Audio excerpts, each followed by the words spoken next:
السلام عليكم ورحمة الله وبركاته. walaalayaasha walaalaha qiimaha badan ku soo dhawaada iqra halban isku daaweynta quraanka kariimka iyo dhirta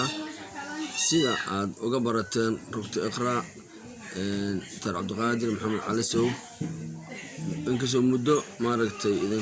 idinka maqnaa oo soo doobin mashquul dartiis laakiin haddaan dib u soo celinay insha Allah inta aan kala maqnayna waa idinka raali gelinaya daawadayaasha qiimaha badan oo ku xiran iqra herbal maanta waxaan insha Allah aan ka hadli doonaa maadaama horay aan uga soo hadalnay dhowr cudur oo maaragtay aad iyo aad jawaab qiimo badan uga soo celiyeen daawadayaashii maaragtay daawaday cudurkaasi mar walba waxaan jecelnahay walaalaha na fiirsanaya ama akhrisanaya wararka iqra herbal inaan soo dhaweyno rugta isku daaweynta quraanka kariimka dhirta oo marka la soo gaabay iqra herbal ah dad badan waxay soo weydiiyaan xagee ay ku taalaa saas oo kale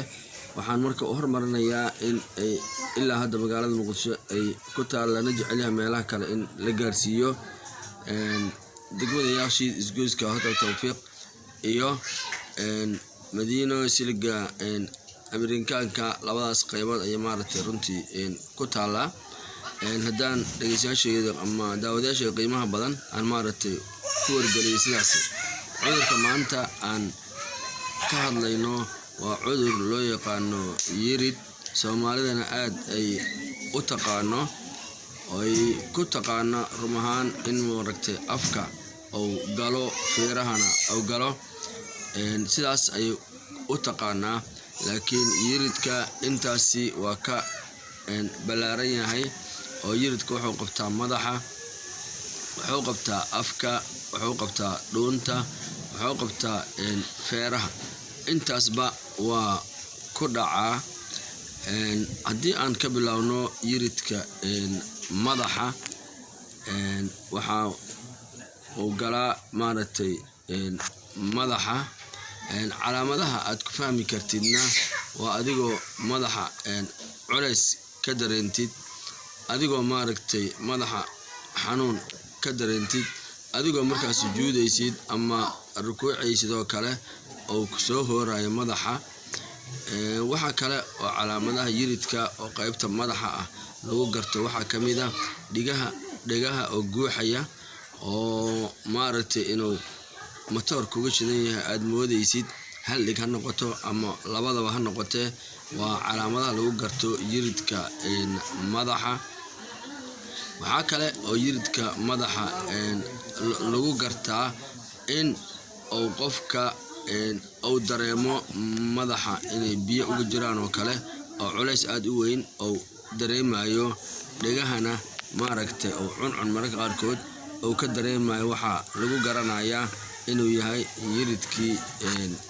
madaxa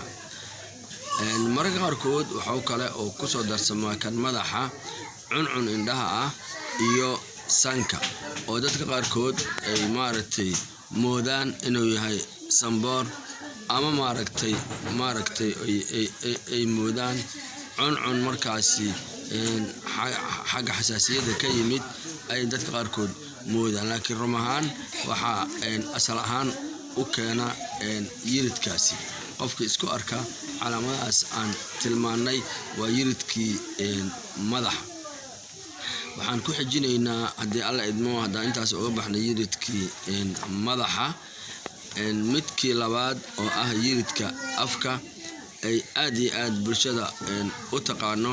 oo markay cadaysanayso maaragtay ciridka uu dhiigo ama ciridka uu qodmo oo ilkihii soo dheeraadaan waa wixii lagu garanayay yiridka afka waxaa kaloo lagu garanayaa yiridka afka inuu afka soo shiiro ama uu soo uro waa calaamadihii lagu garanayay yiridka afka waxa kale oo calaamadaha lagu garto yiridka afka ah ka mid ah in qofkii markuu cabaar aamusnaado afkiisa uu shiir yeesho ama candhuufta adkaato ay dhareer camal noqoto. habeenkii markii uu jiiftana wuxuu ka dareemayaa dhareer badan oo adag ayuu maaragtay afka ka dareemayaa. mar walba wuxuu u baahan yahay inuu cadayga uu laazimo inkastoo sharci ahaanba oo nabiga yiri sallallahu alayhi wasallam haddii aanan ka baqayn in laydinku waajibiyo xilli kasta ayaan idin dhihi lahaa halla cadaysado. marka inkastoo ay walba saas ahayd haddana waxaa waaye si gaara ayaa afkaagii ayaa isbeddel keenaya. ha noqdo asoo shiirayo ama ha noqdo asoo adiga adeeg kugu noqonayo kale oo wasakha ka saarna sida dhaafiirsan wax wasakha aan saarnayn. waa calaamadayn lagu garanayo yiridka afka. labadaas qaybood waxaa noogu dhammaaday yiridkii maaragtay afka iyo kii madaxa. insha allahu waa sii wadi doonaa haddii alla idmo yiridkaasi, laakiin maadaama calaamadihiisa aan tilmaannay waxaan gelaynaa haddana daaweyntiisii. yiridka madaxa daaweyntiisu waa daawo uumis ah oo lagu bukuursanayo laysku shidaayo ayaan maaragtay u diyaarinaa oo insha allahu ka saaraya culaysyadii aan soo tilmaannay oo tirada badnaa ka saaraya. kan oo afkana insha allahu daawo ayaa iyadana siinaa oo lagu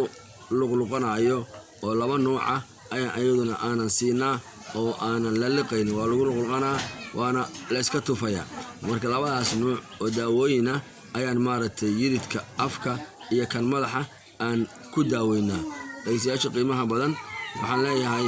intaas ayaan maanta ku soo gaabinaynaa yiridkii afka iyo kii madaxa. insha allahu kulanka soo socdan waxaan ka hadli doonaa kii dhuunta iyo kan feeraha oo ayaguna cudurro badan runtii u eg sida maaragtay in badanba aan bulshada soo booqata maaragtay iqra herbal ama rugta iqrisku daaweynta quraanka kariimka dhisa soo booqata aan ka aragnay inay dhibaatooyin badan ay ku qabaan yiridka dhuunta iyo kan feeraha ayagoo mararka qaarkood mooda xataa in cudurka haya uu yahay maaragtay feero ama tiibish ama qaaxo qofkiisa u yaqaano ay aad iyo aad ugu kahaan. markii raajiya la saarana waxaa la dhahaa waxba xanuuna ma qabtid, qofkina waa xanuunsan yahay. marka insha allahu kalka dambe ayaan kasii hadli doonaa kuwa kale aan hadda wax idinkaga tilmaamay. assalaamu calaykum waraxmatullaahi wabarakaatu.